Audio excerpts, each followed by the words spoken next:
Striding the aquatic crossroads connecting the two most populous regions on Earth, this small nation, lacking any significant natural resources or fertile land, has become an economic colossus, transforming this once remote island from mangrove to metropolis. The story of Singapore begins when a prince from the Srivijaya Empire took refuge on the island after a particularly bad storm. While hunting, he spotted a lion, which he took as a good omen and decided to build a city there, calling it Lion City, or Singapore. Wow. The pre-existing trading settlement of Temasek on the island was incorporated into the Kingdom of Singapore. Over the next 100 years, Singapore would become a prosperous trading city with strong kings. They developed strong trading ties with the Mongol Yuan dynasty in China. However, both the growing Majapahit Empire, based on the island of Java in the south, and the Kingdom of Ayutthaya in the north, both claimed the city as their own, and would both lay siege to Singapore. In 1390, And if you're enjoying the video, welcome back to another reaction video. We are two Africans and we are checking out the history of Singapore. Oh yeah. Singapore is a very small, beautiful, strong nation that has defied all odds to become a rich country. So we're checking out their history. If you're from Singapore, hi. And do not forget to subscribe if you're enjoying the video. And I think Singapore speaks English. I don't know. But anyways, if they are not speaking English, tell us how to say hi in your language. And if you're watching from another country, tell us how to say hi in your language and tell us about your country and we check your country out. Thank you in advance. Let's go, family. Let's get.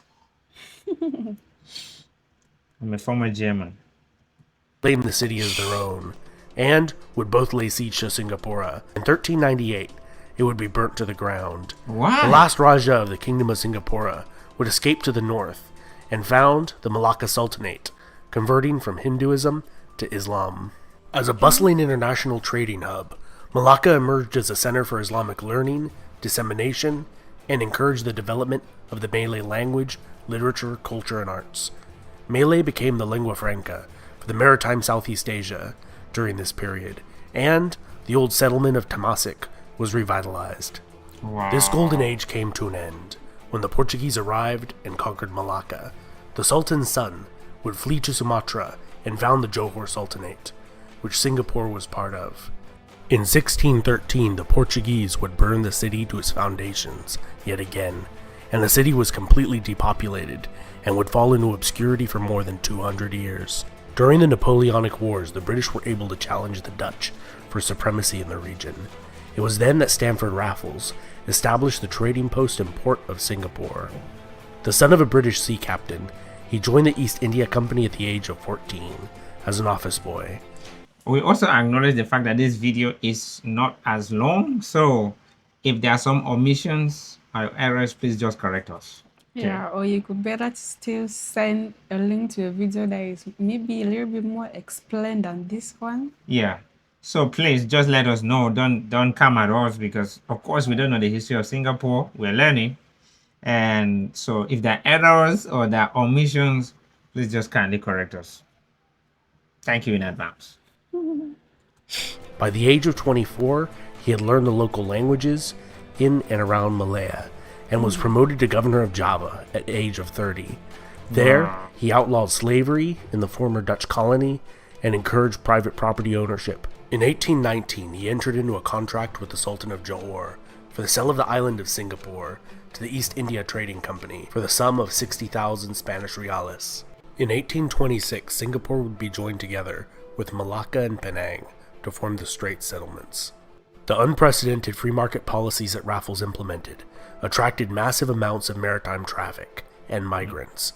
In his first 5 years, the island's population increased from 1 to 10,000, and over 100,000 in its first 50 years. There was no import tax, income tax, or corporate tax. Opium Is this Singapore? Oh yeah. Bro! What? When begin yet and you're showing us this amount of tall scrapers? income tax, or corporate tax. Opium, prostitution, and alcohol consumption were a few of the only things taxed in this remarkable city. Raffles saw these as stifling the city's productivity and morals. This changed in 1867, when Singapore became a crown colony of the British Empire. The city received a facelift. Public buildings, modernized police force, and institutions were established. Organized crime, which had thrived in the city beforehand, was brought to an end. In 1869, the Suez Canal was completed in Egypt, cutting 5,000 miles off the voyage to the Far East. Singapore again saw a massive rise in traffic, immigration, and profits. Approximately 3/4 of the immigrants coming to the city during this period were Chinese, followed by Indian and Malay newcomers. When the last Chinese emperor was deposed in 1912 and a nationalistic republic was established, much of the Chinese population in Singapore was empowered by nationalistic and republican ideals, cutting off their pigtails that they viewed as a symbol of their subservience to Chinese imperial rule. Mobs of young men roamed the streets, cutting off the pigtails of any who had not done so already. The political awakening did not take root with the Chinese elite of Singapore, however. Known as the Straits Chinese, many had been there for This story is kind of very deep. Guys, please let us know what you're most proud of your country about, because this Singapore of a country has a very nice history. Tell us what you're so proud of about your Singapore, and please also tell us if it is true that if you're caught with drugs in Singapore, you'll be given a death sentence. Jesus. Yeah, they catch you with drugs. There's no like prison for you. They're just 6 feet under for you. Please let us know if that's true. That's a rumor I've heard several times, and I don't know if that is just rumors or Singapore will absolutely 6 feet your ass if you get drugs. root with the Chinese elite of Singapore, however. Known as the Straits Chinese, many had been there for many generations and spoke Malay as a first language and considered themselves closer to Great Britain than to China. This would change after the 3.5-year Japanese occupation during World War II. Singapore felt abandoned by the British, and Britain seemed inadequate to deal with the high unemployment and other problems that plagued Singapore. In 1959, Singapore would become an independent colony within the British Empire, electing Lee Kuan Yew as the nation's first prime minister. In 1963, Singapore briefly joined Malaysia as a state and was expelled shortly afterwards in 1965, making Singapore a fully independent nation. Lee Kuan Yew governed Singapore for just over 3 decades and led the nation from the brink of economic collapse to one of the most robust global economies, gaining a reputation for low corruption and economic freedom. This shipping, financial, and manufacturing hub has continued to adapt to our changing world. I hope you have enjoyed this fast overview of Singapore's unique history.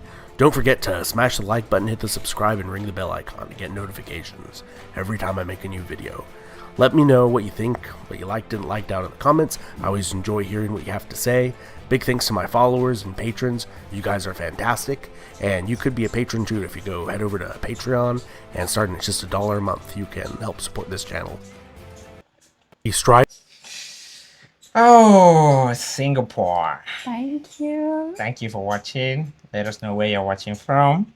Put the flag of your country. Say hello in your language. Yeah, I would like to learn. We would like to learn. We want to learn more about all the countries around the world. Every single country around the world. And if you like our content, you'd like to support us, check our Patreon, support us, to become the channel's member. Let's go.